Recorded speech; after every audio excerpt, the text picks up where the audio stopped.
हरियाणा विधानसभा चुनाव के नतीजों को जब देखा गया तो मंगलवार को बीजेपी के लिए मंगल जैसा दिन हुआ। नतीजों में बीजेपी को स्पष्ट बहुमत मिला। बीजेपी हरियाणा में लगातार तीसरी बार सरकार बना रही है। इसी हैट्रिक के लिए एड़ी चोटी की जोर बीजेपी ने लगा दिया था और फिलहाल अब उसमें वो सफल होती दिख रही है। हरियाणा के इतिहास में ऐसा पहली बार होगा जब कोई पार्टी तीसरी बार राज्य में सरकार बना रही है। इन सब के बीच ये भी पता चल गया कि हरियाणा के किस क्षेत्र के लोगों ने किस पार्टी के पक्ष में कितना वोट दिया। हरियाणा को कुछ हिस्सों में बांटा गया। अहिरवाल क्षेत्र में बीजेपी को सबसे अधिक सफलता मिली, वहीं कांग्रेस बागड़ में फायदे में नजर आई। 2019 में बागड़ बेल्ट के जरिए किंगमेकर बनी थी जेजेपी, जन नायक जनता पार्टी, पूरे प्रदेश में खाता तक नहीं खोल पाई।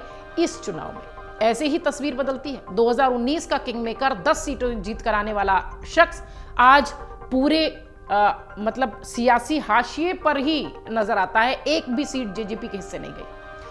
हरियाणा 6 बेल्ट में बटा हुआ है। इन बेल्ट के आधार पर ही सत्ता समीकरण बनते हैं, बिगड़ते हैं। जीटी बेल्ट, बांगर, देशवाली, बागड़ी, मेवात, ब्रज और अहिरवाल बेल्ट, ये कुल 6 बेल्ट हैं। 6 बेल्ट से संदर्भ ऐसे समझिए कि 6 हिस्सों में हरियाणा को बांट दिया जाता है, वोटर के लिहाज से, राजनीतिक लिहाज से। जीटी और अहिरवाल बेल्ट को बीजेपी का गढ़ माना जाता है, वहीं कांग्रेस का गढ़ जो है वो देशवाली और मेवात में बताया जाता है।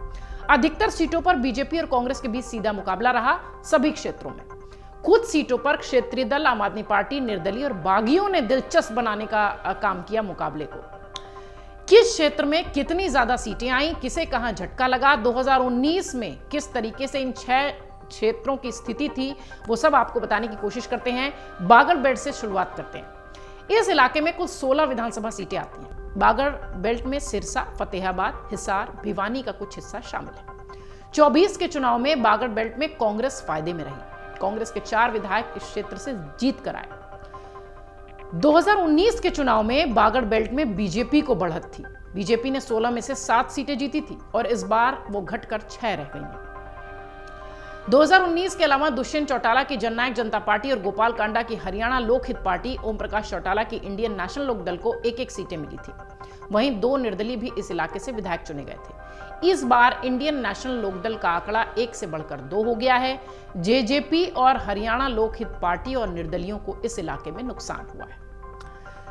सिरसा की बात करें तो हरियाणा लोकहित पार्टी के गोपाल कांडा, एलनाबाद में इंडियन नेशनल लोकदल के अभय चौटाला, तोशाम में बीजेपी की श्रुति चौधरी और कांग्रेस के अनिरुद्ध चौधरी, हिसार में सावित्री जिंदल मैदान में थे और डबवाली में देवीलाल घराने से आने वाले 3 चेहरों के बीच मुख्य मुकाबला था। इनमें कांग्रेस के अमित सिहाग, इनेलो के आदित्य चौटाला और जेजेपी के दिग्विजय चौटाला शामिल हैं। बांगर बेल्ट में 14 विधानसभा क्षेत्र पड़ते हैं। इस क्षेत्र में जिंद, कैथल, हिसार और फतेहाबाद का कुछ हिस्सा शामिल है। पंजाब से सटे बांगर बेल्ट 2019 में किंगमेकर की तरह बनकर उभरा था। दुष्यंत चौटाला की जेजेपी इसी इलाके से 8 सीटें जीतकर आई थी। जेजेपी पूरी तरह से इस इलाके में साफ है।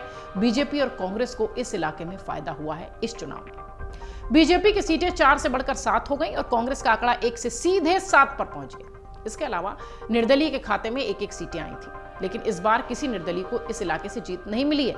इस बार इस इलाके में पड़ने वाली नारनौद से कैप्टन अभिमन्यु, जुलाना से पहलवान विनेश फोगाट, उचाना कला से पूर्व उप मुख्यमंत्री दुष्यंत चौटाला और पूर्व सांसद ब्रजेश सिंह के अलावा कैथल से कांग्रेस के नेता रणदीप सुरजेवाला के बेटे आदित्य सुरजेवाला मैदान में थे।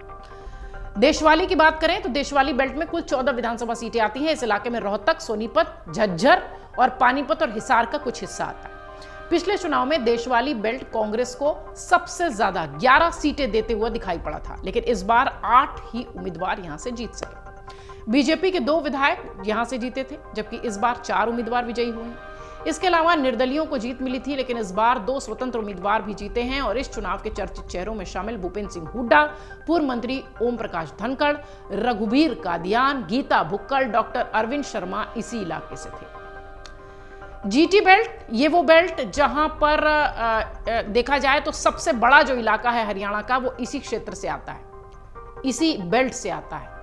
पंचकुला, अंबाला, कुरुक्षेत्र, यमुनानगर, करनाल, पानीपत, इन तमाम जिले की जो सीटें हैं वो यहां से आती हैं। कुल 23 सीटों वाले इस इलाके में 2019 में बीजेपी को मात्र 12 सीटों पर जीत मिली थी, जबकि 24 में 2 और विधायकों के साथ बीजेपी ने अपना प्रदर्शन बेहतर किया।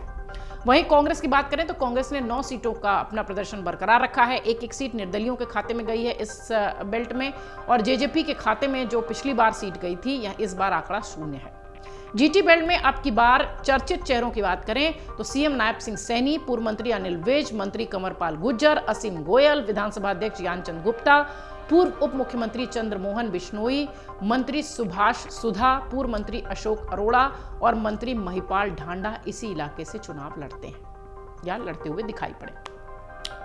और अब उस अहिरवाल बेल्ट की बात करते हैं जहां से 11 विधानसभा की जो सीटें हैं वो आती हैं। रेवाड़ी, महेंद्रगढ़, गुरुग्राम जिले की तमाम सीटें। पिछली बार अहिरवाल बेल्ट 8 सीटें जो है बीजेपी के खाते में देते हुए दिखाई पड़ा था। इस चुनाव में प्रदर्शन को और बेहतर हुआ है इस इलाके से, और आंकड़ा 10 हुआ है। कांग्रेस 2 से घटकर 1 सीट पर आ गई है। एक निर्दलीय विधायक की जीत हुई थी, लेकिन इस बार आंकड़ा 0 रहा।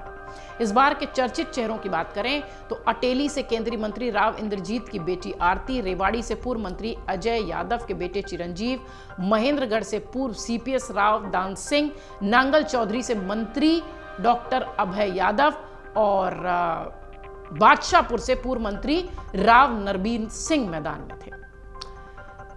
बात अब करेंगे मेवात और ब्रिज बेल्ट की। यहां पर कुल 12 विधानसभा सीटें आती हैं। मेवात, फरीदाबाद, पलवल जिले की ये सीटें हैं। पिछली बार मेवात ब्रिज बेल्ट जो थी 7 सीटें बीजेपी ने यहां से जीती थी, और इस बार भी वो बरकरार है। वहीं कांग्रेस की अगर 4 निर्दलीय विधायकों की बात करें तो कांग्रेस के 4 निर्दलीय विधायक की जीत हुई थी पिछली बार, इस बार आंकड़ा 5 हो गया।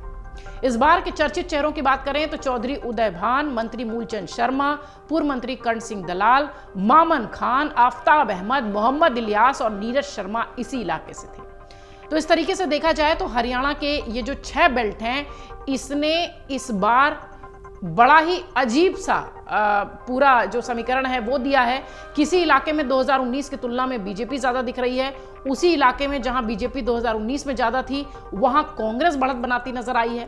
फिलहाल लबोलुआब बात का यह कि हरियाणा में तीसरी बार हैट्रिक लगाती दिखाई पड़ रही है बीजेपी, और बीजेपी सरकार बनाने जा रही है। मुख्यमंत्री को लेकर चर्चा अभी चल रही है, क्योंकि मुख्यमंत्री के नाम को लेकर नायब सिंह सैनी ही चुनाव से पहले भी आलाकमान की पहली पसंद थे।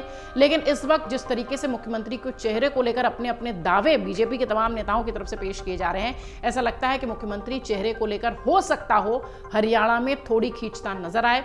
बहरहाल ये वो 6 बेल्ट थी जिन्होंने पूरी तरह से बीजेपी का साथ दिया, और इन इलाकों में बढ़त के साथ ही बीजेपी ने तीसरी बार सरकार बनाई। अगर आप ये वीडियो YouTube पर देख रहे हैं तो हमारे चैनल को सब्सक्राइब कर बेल आइकन दबाएं, और Facebook पर देख रहे हैं तो हमारे पेज को लाइक करें। 8 मिलियन प्लस सब्सक्राइबर, आपके इस भरोसे के लिए बहुत धन्यवाद।